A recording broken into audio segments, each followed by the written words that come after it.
just to touch on the one idea you just brought up is that like within Los Angeles, we're never going to feed the city of Los Angeles, and that's not the goal of the farm at a 1 acre scale, but to be a place of kind of like excitement and learning and inspiration for other people to grow their own food is also kind of a huge part of how we see a farm within the city fitting in, because people can come visit, and every time you pick up produce, you can come and take a look and see how we grew it. And then hopefully you can bring those ideas back to maybe your own garden or your parents or your, instill that we can teach that to kids as well. So that's like a big part of.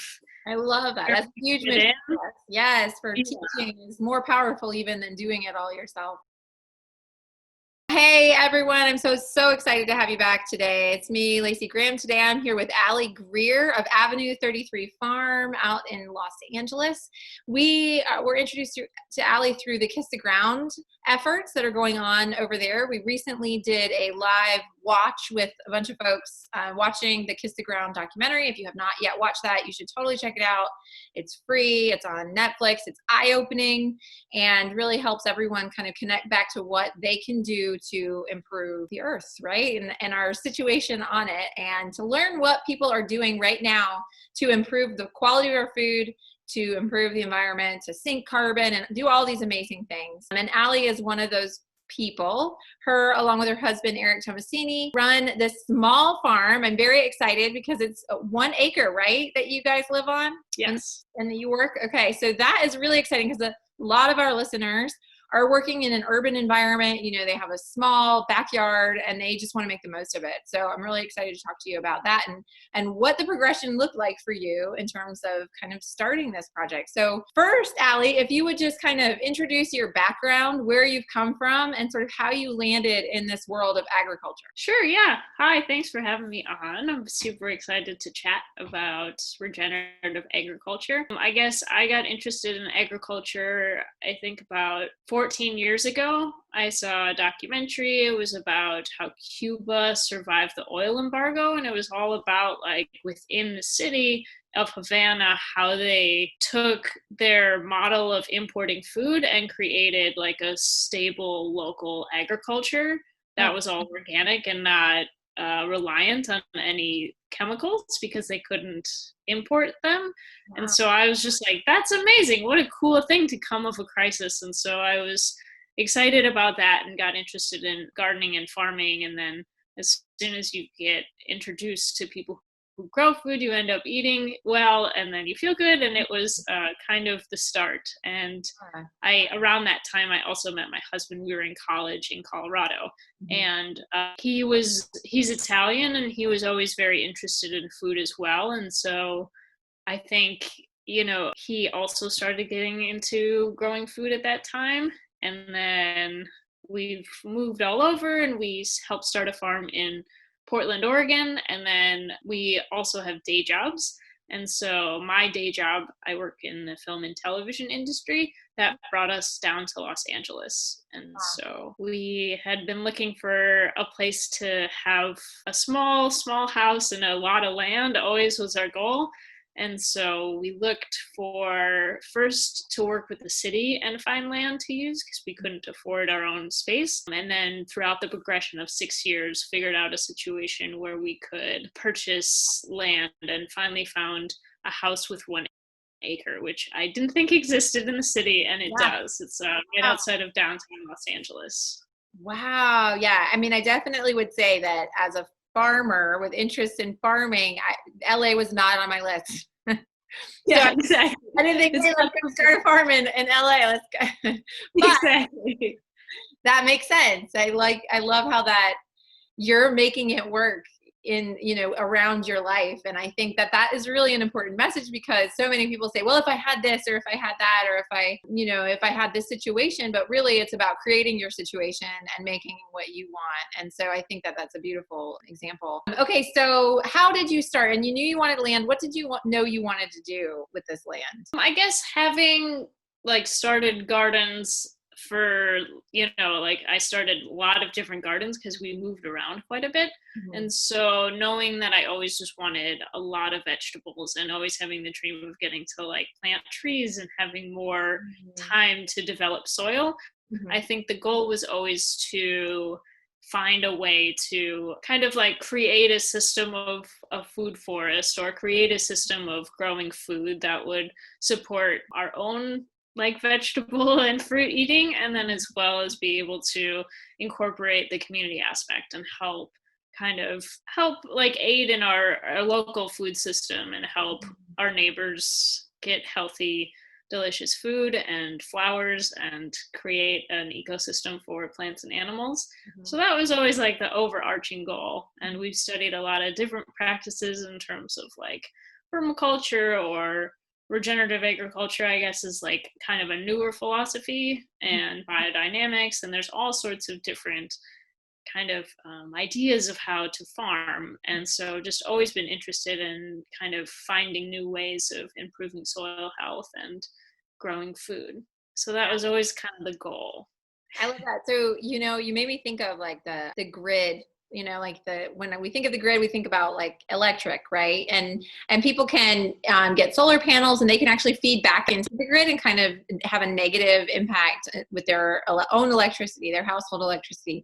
And I feel like you're doing the same thing with your like food. You're like, okay, I'll grow for myself and become more self-reliant, but also then I can help feed the community with the surplus and the abundance from that. And I think that that's beautiful. And on an acre, what a good example, because I think a lot of people have in their mind that you really have to have acres, upwards 10 more, often even more like 300 acres, right, to have a really substantial growing system. What does your system look like? You talked a little bit about a food forest. I'd love for you to share what your kind of infrastructure looks like with that. Yeah, I think just to touch on the one idea you just brought up is that like within Los Angeles, we're never going to feed the city of Los Angeles, and that's not the goal of the farm at a 1 acre scale, but to be a place of kind of like excitement and learning and inspiration for other people to grow their own food is also kind of a huge part of how we see a farm within the city fitting in, because people can come visit, and every time you pick up produce you can come and take a look and see how we grew it, and then hopefully you can bring those ideas back to maybe your own garden or your parents or your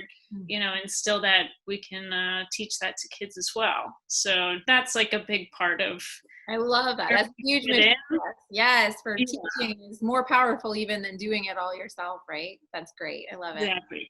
We'll definitely never feed the whole city. So thankfully there's large farms as well. And then to answer your question, which was just talking about your infrastructure, what does it look like, your property? How do you have it kind of set up? Like where's you have a garden space maybe and a food forest area, or just talk a little bit about. So in the city of Los Angeles, for those of you that might not be that familiar with how the city is set up, it's kind of a more suburban city, and so people have a little bit more land than they would in like Chicago or Minneapolis. Or Minneapolis has a little more. That's where I'm from. But New York, or people have a little bit more land, and so we identified a couple areas around the city that has kind of vacant hillsides, because we knew that that would be the only property we would be able to afford.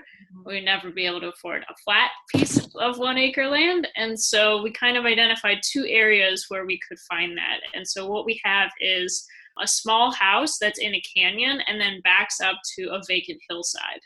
And so that vacant hillside is what we farm. And it's, I would say, about half of a third of the acre is a gentle slope, and then as you go up the hill it becomes steeper and steeper.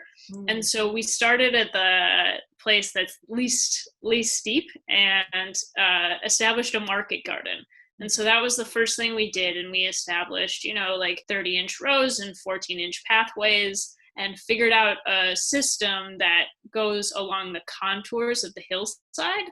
And so using an A-frame level, which is kind of finding a pathway and a row that's level unto itself. So working with kind of the way that the hillside is shaped and establishing kind of 3 sections that are our market garden. And that is kind of high turnover, high yielding annual crops that are focused on essentially all of the produce that you would see at a market, and specifically carrots and radish and beets and turnips and salad mix. And then in the summertime, tomatoes and cucumbers and okra and eggplant. So those kind of vegetables that you'd see at a market are kind of in our first section. And those very small pathways, it's many crops in each bed. So we always try to intercrop to allow for kind of an overstory of crops and then also an understory. And then also add a diversity of roots to the soil, and so that there's a diversity of microorganisms and animals within the soil that will help bring like different and important nutrients. And so that's kind of our first section. And then as you walk up the hill, it becomes more spread out to allow for easier walking because it gets steeper. And that is a mix of perennial crops and trees as well as annuals. So it kind of alternates.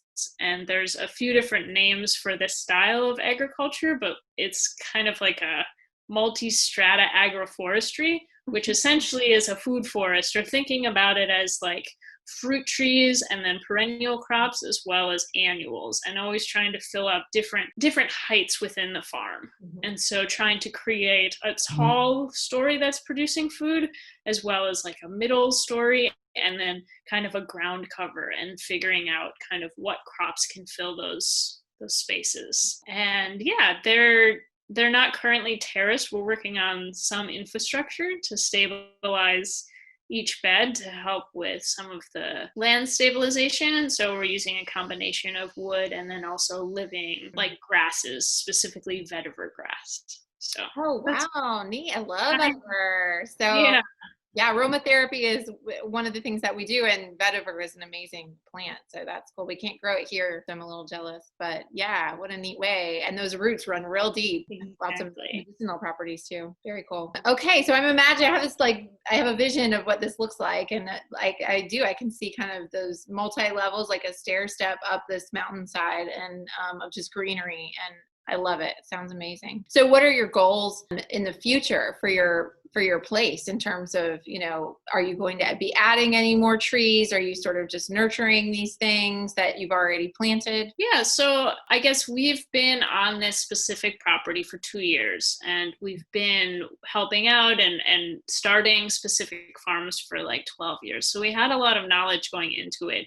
And I think where we are right now is we focused on getting the market garden up and running and selling wholesale.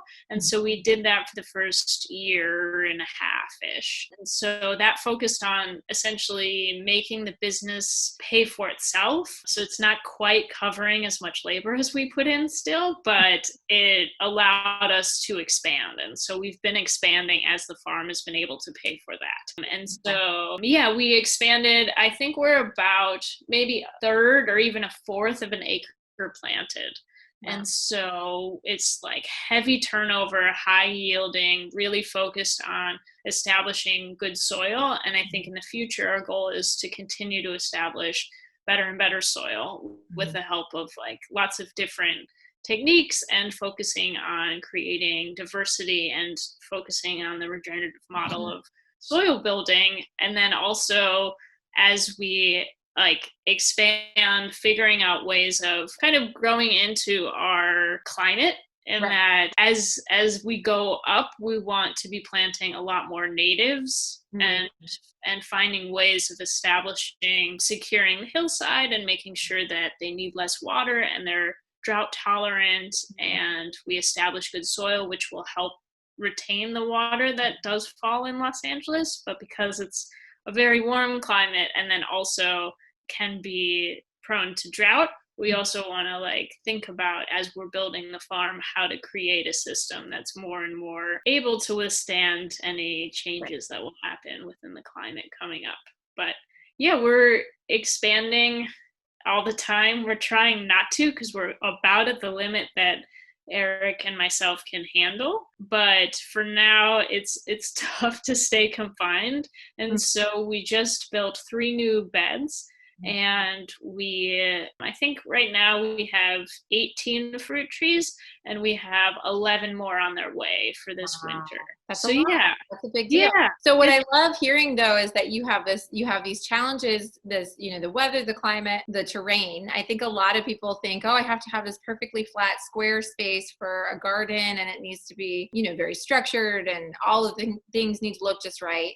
And you're working in a very different kind of place and a different kind of growing situation, which I think is really cool. And then lastly, taking it bit by bit instead of just trying to start it and do it all at one time, starting in this one small space and kind of continue to add to that. I think that that's really the way to be successful. If you try to do too much at once, all of it's going to fail. It's just going to be too much. I think we learned that the hard way when we moved we had an urban farm and it did amazing. It was less than a quarter of an acre.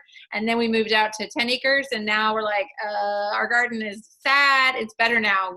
But we bit off way too much. We're like, we're going to do an acre of a garden. And it was too much. It did not work. We couldn't manage all of that. So I think it's really important to set those small goals and build up. And I think you've done a really good job of sharing that. Thank you. So talking about all the plants that you've incorporated, what we really love encouraging people to plant perennials because it's something everyone really can do and something that, maybe you don't want to have a market garden or a kitchen garden, but you do want to change your landscape a little bit to make it more self-sufficient. What would be one perennial that you love and would recommend people try? I guess that's a tricky question. It depends. I always think that you should plant and grow what you eat. So if you love eating sorrel, which is like a sour green, or you enjoy eating asparagus or strawberries, or if you use a lot of herbs when you cook, that's always like what I would recommend. And so I think there are certain crops that I love to grow because I love to eat them. Like strawberries, I love to grow. They're not a good seller in terms of they're a lot of work to grow successfully on a market scale. And so we just grow them for ourselves. And we grow a lot of herbs, which are relatively easy to grow perennials that are good in a market setting. And so always kind of having that mentality of like, if you love a specific food and you want to eat it a lot, you're more likely to take good care of it and pay attention and notice when things start eating it, or if there's crop failures from pests or it's not getting enough water. I think it's easiest to take care of the things that you enjoy to eat, in my opinion. Yeah. So berries for me, any kind of berry, strawberry for sure, blueberries. Yeah. I mean, we'll eat all the blueberries right off of the vine or off of the bush. So yeah, good tip for sure. I think one thing I learned is I don't really like cucumbers. So I don't plant cucumbers. Yeah, see, I love cucumbers, so I grow so many all summer long. Yeah. I love that we can kind of participate that way and be in charge. All right, so this is a question we ask everyone just because it's neat to hear what people do for themselves to stay their healthiest. Obviously, growing a garden is probably on your list, but what is something that you do on a daily basis to keep yourself feeling sane and really just kind of feeling your best? That's a great question because I find the more that we focus on the farm, the more our bodies end up degrading. And because we're on a hillside, it's super hard on your body. And, if I wear specific boots, my toe starts to go numb. And we're constantly under the pressure of standing on a hill all day. So I definitely think for us, the thing that we try to do at least every day is find 5 or 10 minutes to stretch out. I think that's kind of the biggest thing that we try to do, and just ground ourselves in